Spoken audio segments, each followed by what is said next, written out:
much later, court strikes out police injunction application against Occupy Julobi House demonstration. We'll get details for you if you stay with us here on 3FM 92.7.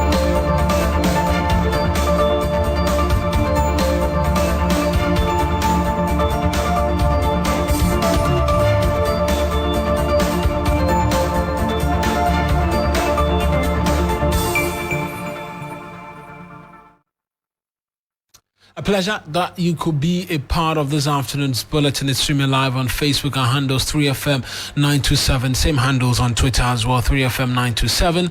I am Eric Mawuena Egbeta. Let's get into the details. I was starting with that big story which came around at about 2 p.m. yesterday, having to do with the resignation of Alan Kyerematen, because it has trickled down fast after the founding member of the NPP further indicated his decision to contest as an independent candidate ahead of the 2024 general elections, having struggled in the lead-up to the party's primaries to garner support among the top echelons of the NPP. His decision to go independent has further slashed any of such support from within the party. Now, here is a news desk report following the announcement by Alan Kyerematen. Whispers over the political future of Alan Kyerematen, a stalwart of the governing New Patriotic Party, became unusually loud after his September decision to pull out of the party's flag bearership race. The decision, which was born out of a belief of unfairness, spurred on the rumor, but by Saturday, it was clear he will be competing as an independent candidate, as TV3 reported, and so today was merely a confirmation. Fellow countrymen and women, under the circumstances and given the context provided, I wish to use this platform to announce that I'm honorably resigning with immediate effect to contest for the high office of the President of the Republic of Ghana in the 2024 general elections as an independent presidential candidate. It was evident during his speech that this was a man aggrieved by a party he claims to have served religiously. I joined the New Patriotic Party at the very beginning of its establishment, founding member, believing in its core values and the long-standing traditions of its antecedents. However, the NPP, as it exists now, has very little resemblance to the party that I joined in 1992 and held together.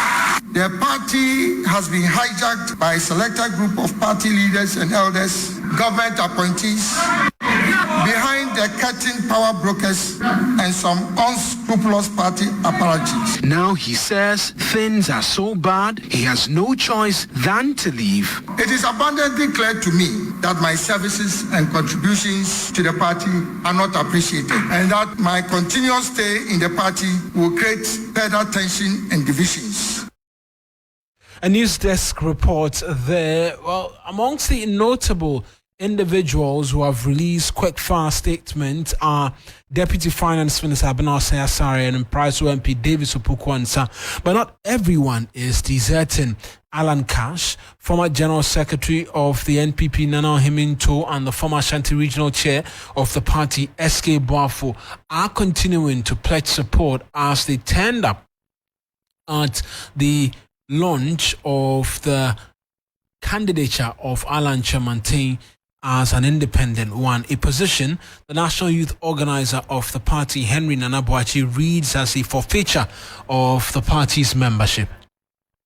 That is what the Constitution says. You are saying it, but the Constitution is quite clear that if you're a party person and then you go and support any other candidate apart from our presidential candidate, it means forfeiture of membership. That's the national organizer of the NPP, Henry Nana Boakye. Well, that's just one part of the response from the governing New Patriotic Party. Its General Secretary, Justin Frimpong-Korea, is set to address the press later this afternoon following a statement which urged calm among the rank and file of the party. In the Ashanti region, however, the response has been markedly different. In order to have all posters and banners Ohalan Chomantin removed has been issued, with the directive currently being enforced. We'll take you to the Ashanti region shortly and connect with William Evansinkum, who is following up on that. But we'll speak as well to Dr. Mwakuba, who's political scientist and a member of the NPP, at that on how the governing New Patriotic Party should be responding following all of the development that we've seen. They've issued a statement urging calm, but amongst many things, many will be looking out for the reaction of the party that is in power. We saw that yesterday after the release or before the release of the statement, the hashtag We Are NPP taking over social media, both on Facebook and on X, formerly of Twitter. I continue to call it Twitter, but that's X. That was the hashtag which has been trending. And so it will be interesting to get the indication as to really what the reaction of the governing New Patriotic Party is. Dr. Amwakuba has joined us on the telephone lines. Doc, I appreciate that you could make time to speak to us this afternoon. The harm many say has already been done. What lies ahead is the future. What realistically can be a response of the governing party ahead of its scheduled news conference this afternoon? Well, I don't really know what they're going to say, but there's not much to be said because he has left. He's left the party, and it's not just a matter of announcing and going home. It's making plans. And so they pushed him to that point. So what is there to say? If people are contesting for a position and the referees are all taking one side already, what's the point of contesting? That is what has happened. So they pushed him to that point. It's like you're playing a football match, and every time you jump to head a ball, referee say you jump too high, penalty. What are you playing the game for? So just quit. And that's what he's done. And then he's gone a step further to declare that he's running as unopposed. That is not good for the party. I know Wood to me is saying some things that makes no sense. Oh, nothing will happen of it. Of course, he doesn't do statistics, so he cannot see. It's going to affect the party quite a bit. If you know anything about statistics, the race is between, right now I can assume, between Kennedy, Japan and Mawuena.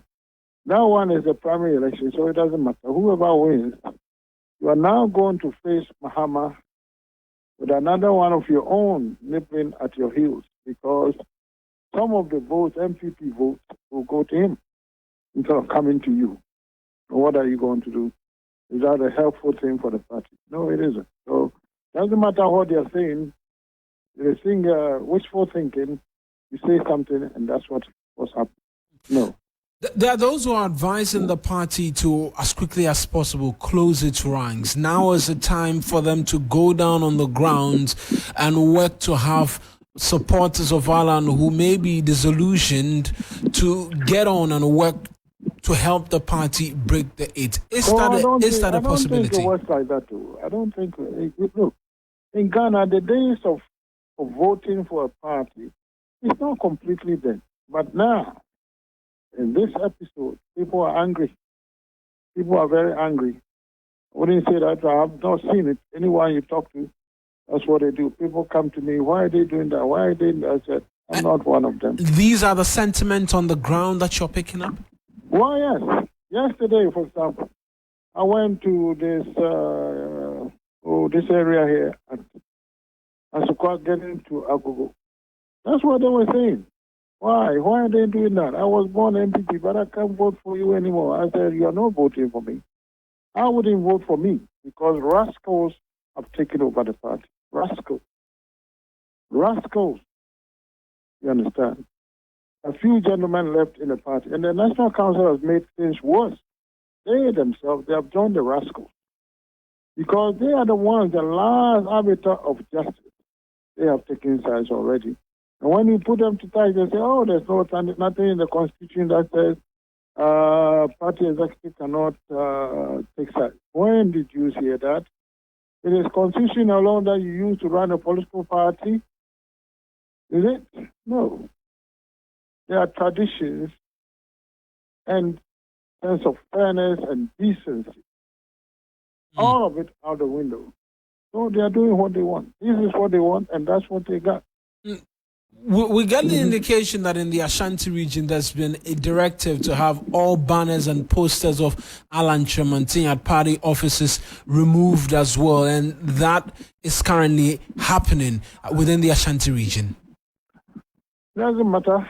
It doesn't matter because he's left the party. He's resigned from the party. And there are many of us who support him if he calls for help. We're just waiting to see. So this is just day one. It announced yesterday. So it's not enough time to see anything. But you're going to see in the coming weeks and months. He has a lot of support, especially in Ashanti region. You say you're going to support him. Does it mean you're forfeiting your membership for the NPP? Oh, if that's what it takes, yes, I will. It doesn't matter. Because the party I joined, don't you know for 2 years I've been criticizing the government? Because they don't do the right thing, you see. They're always doing something wrong. They do what they want. Look at this very simple thing. People are going on demonstration. Why would you want to stop them? They cannot go to the Jubilee House. At that one, I agree. But let them do the demonstration across the street. Put the police on the wall outside the Jubilee House. Are the protesters going to climb the wall and go inside? No. And if you have any experience, what you do with such protesters is to make them even forget they are protesting. Right. Because what has the president not said? He himself came and said that he cannot take us Ghana out of the trouble we are in. The next president is the one who is going to do it. So it means he's given up. He's conceded he can't do it. Right. So what is left that you want to be a secret? What is that? We know you can't do it, you see. And people are going on demonstration for the same reason you say no. What?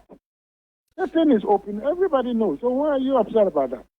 Well, I'll send someone something but go and talk to them. Right. Please.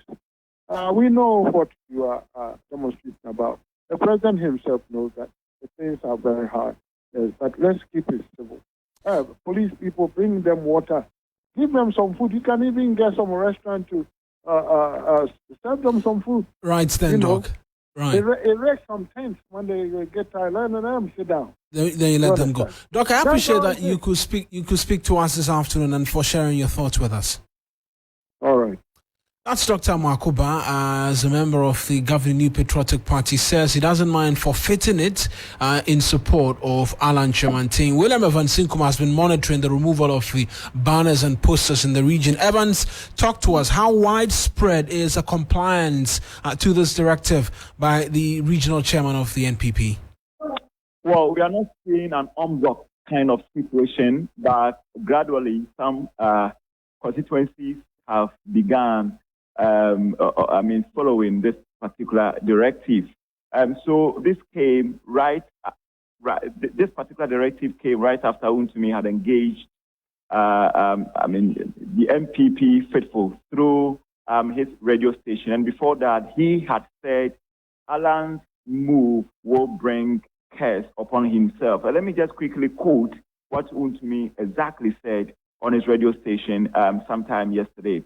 President Kufuor made you an ambassador and you were happy. You, that is Alan, according to me, your girlfriends, your wife, and your children enjoyed so much.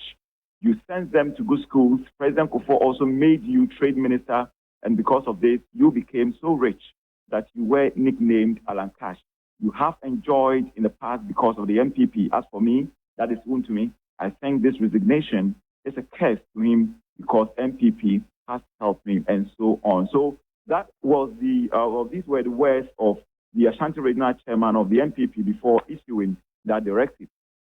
Right then, Evans, I appreciate that you could provide a lot more insight as well, William Evans Sinkum, and it certainly is a story that's not going to be going away anytime soon. This afternoon, there's that news conference expected from the General Secretary of the party. We'll be here to provide the details for you and a lot more on Hot Edition as well when Alfredo Kansi comes around with that as well. But we're switching our attentions from politics to some other matters because over 2,000 residents in the Buipe at Buipe in the central Gonja district of the Savannah region have been displaced by flood waters. Several other properties worth thousands of cedis have also been destroyed. Reports indicates the Black Volta overflowed its banks over the weekend, inundating over 500 homes and submerging farmlands. District Director of NATMO, Mohammed Mustafa, says the flooding could have been averted had the Buidam Authority alerted residents about the rising level of water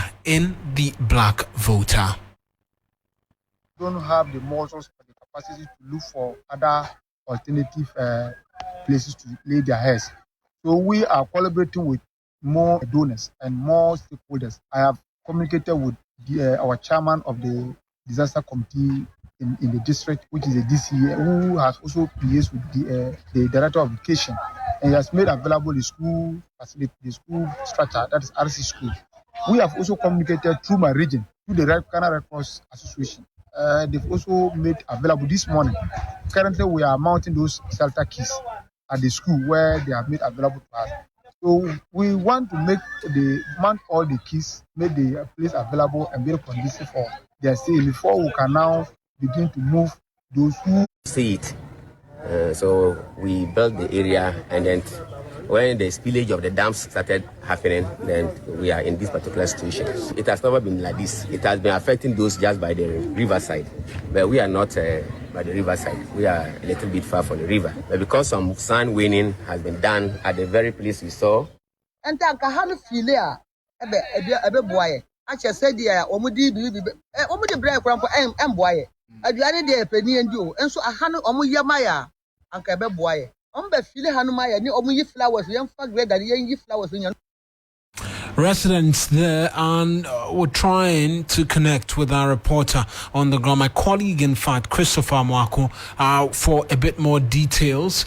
But let's speak to NATMO in the area, because the Buipa Authority has denied spilling water from the dam, which is alleged to have caused the havoc in the area. The authority, in a statement signed by its corporate affairs manager, Ikiasichi, noted that whenever there's a need to engage in a spillage, comprehensive measures are taken to provide adequate notice and education to all communities along the downstream river channels and all. Let's engage the Savannah Regional Director of NATMO, Mohammed Tohir, for a bit more details. Mr. Tohir, many thanks for speaking to us. So we're hearing from the Buipa Authority, who say they didn't spill excess water, but you say that they could have done a lot more by alerting residents that the Black Volta was rising.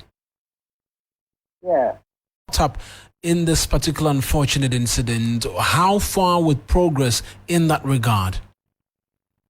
So far, we have set up an evacuation center where those who cannot find places to live are accommodated. And then as we speak, some of even the toilet facilities have been submerged. He is currently there with water. And then Vice President's office had made promise of some of the relief items which are on the way to be taken. Right then. The indication about toilet facilities being flooded, which you have alluded to just now as well, there could be health implications. What measures are being taken by NATMO at this point?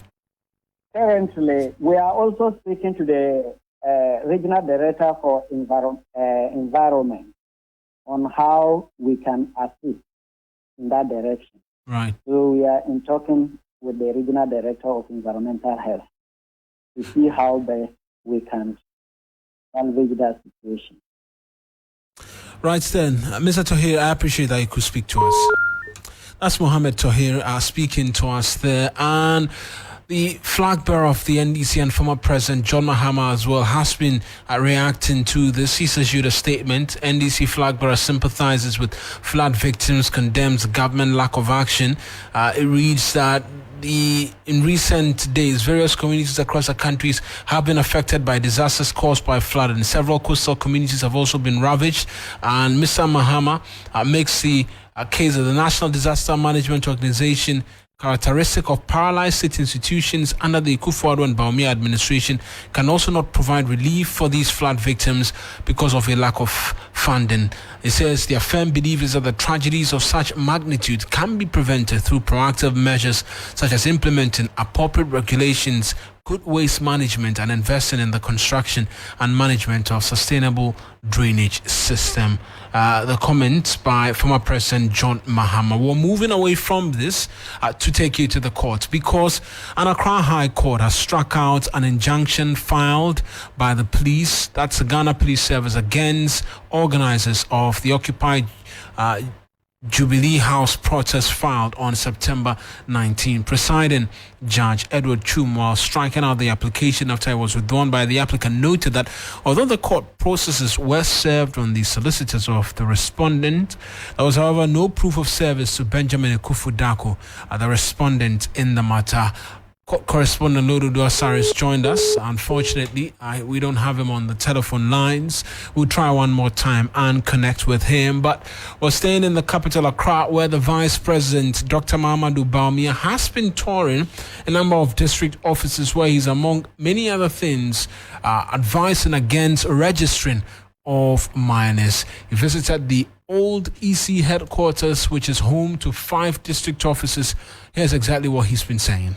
And I also want to make one point, which is very important, that we've had reports also that there have been attempts in many places to register minors.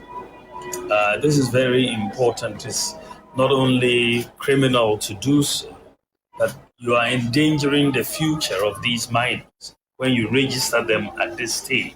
They will enter into our record books at a particular age. When they come to retirement, they will be retired at a very early age, relatively, and you will have destroyed their future for them. And I think that parents should be cognizant of this problem, that when you allow your child to be registered early, you are not only putting them in legal jeopardy, you're also compromising their future. And so Right. So, Mawuena, today the police were in court seeking an order against the organizers of the Occupy Jubilee House protest. Now, they noted that they had served the organizers 2 clear days, 48 hours before the protest, but they went ahead to carry out their demonstration. Now, the court noted that from the records, the processes was given to the solicitor of the respondents on September 19, and the event happened on September 21, but there was actually no proof of service. And so that was the gray area there. And now the court further went to note that if it was the case that the respondents had turned up in court and still gone ahead to carry out the protest, then there could have been a court order. But in this case, he wasn't effectively served. He wasn't in the court for the service, and the protest went ahead nonetheless. And so nothing can be done in that regard. And it considered the situation to be, the processes to be moot, and so advised the prosecution to withdraw the injunction to which they adhered to, and the court struck out the application, Mawuena. Right, then, Lord, many thanks for that explanation. That's our court correspondent, Lord Idwasare, with those details. There were turning attentions to help because Ghana is racing against time to achieve its target of universal health access by 2030, though domestic funding sources remain a challenge with over dependence on donor partners for family planning supplies. The World Health Organization says the country must and should do more. Grace Hamwachiman is currently at the opening of the National Family Planning Week and will join us on the telephone line with a bit more details as to what more is being said in this regard, why it has become important for the World Health Organization to be making this call, and on concerns of the funding gap as well, how government is intending to plug that particular loophole is another of the concerns that we're seeking to have addressed. But the Omanhene of the Doma traditional area, Osage for CRA Dr. Ajman Bedu II, he sends a word of caution to all chiefs under his traditional authority to ensure that illegal mining, popularly known as Galamsey, is not perpetrated on their lands, otherwise they risk losing their traditional seat. He revealed the intention of signing an undertaking by all the chiefs under his authority to put their stools on the line should they go contrary to the laid down rules. Doma for na buy den na basumam. Nana nne de dua ya kwa ho asase ne so. Gala. Ana Galamsey. Mrama ho kwana be ya nyo no. Wa de hie bi begusu abaye de be yo. Na be ma ba asase. Abasa asase no na bebe sai kama ya asase ba ne ye koye su adwuman enne ya meka se nipa mako nwotwe akọche be de ba koma a police for Galamsey no oduru ba bi ayete se akodi so ya na be de be hihye ho na ni de kwan so fie da doma ahemfo nyina sa oso usa ye nyina ye hia abempredase wo bedu bako. That's the Domahene speaking there, warning his chiefs against engaging in the activities of illegal mining, amongst many other things, asking that anybody found culpable is likely to be distilled. Ending our bulletin this afternoon, log on to 3news.com. As always, for a lot more news, I am Eric Mawuena. Egbeta, the business team, they're on standby, ready and waiting to bring us the very latest from the world of business.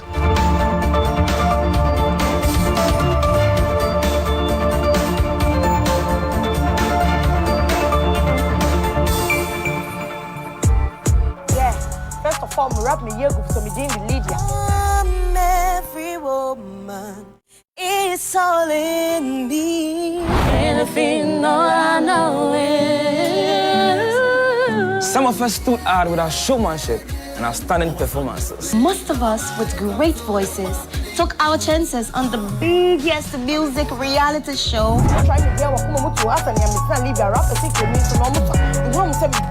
Don't forget lyrical abilities and style. Mentor is back, and your moment to shine is now. The Mentor audition train stops in Tamale on the 24th of September at the Gariba Lodge. Kumasi on the 26th of September at the Akuma FM premises. In Takrady on the 29th of September at Connect FM. And finally in Accra on the 1st of October 2023 at the TV3 premises. Time is 8 a.m. each day. You can become the next winner.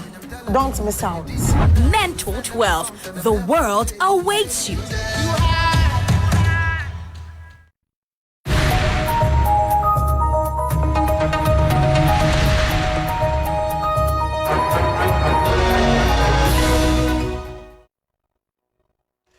Hello, good afternoon. Welcome to Business Daily. My name is Michael Ogbodu. Coming up, economist stresses need for the country to review its single-handed approach of using monetary policy to tackle inflation. Also, Ghana records $1.5 billion drop in imports, representing about 14.7% as at August 2023.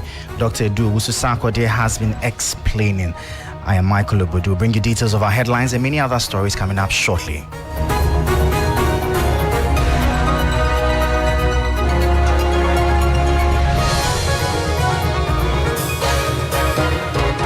Well, thank you for staying with us. Let's bring you our first story now. As economist Dr. Edu Owusu-Sarkodie has stressed the need for the country to review its single-handed approach of using monetary policy to tackle inflation, as it appears not to be yielding much results. Speaking on Business Focus, the economist highlighted the need for actors in the real economy to adopt a holistic approach to tame inflation.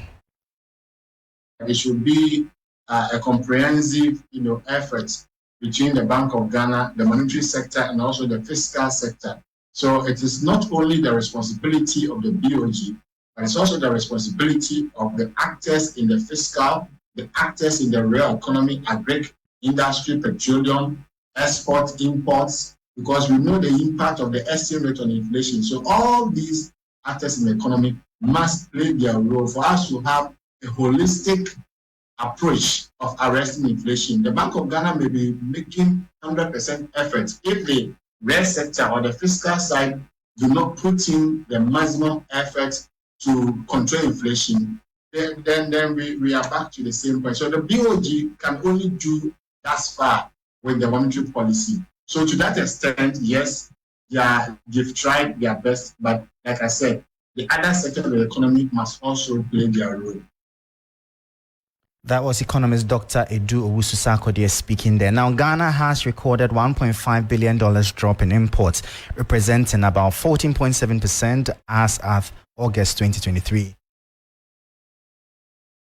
According to the latest data of the Ghana Summary of Economic and Financial Report, Ghana's total import as at August 2023 was $8.7 billion as compared to $10.2 billion for the same period last year. Economist Dr. Edu Owusu-Sarkodie has been explaining the implications. A country can experience a fall in the import if really there's a fall in the global demand for a commodity. That's number one. Number two, when there is a fall in the local demand for the imported commodity. So when people are not demanding, then you not import it. Number three, when there's an increase in local production, if it's the import substitution which has caused a fall in the imports because of an increase in local production, then it's good. It's good news for the economy.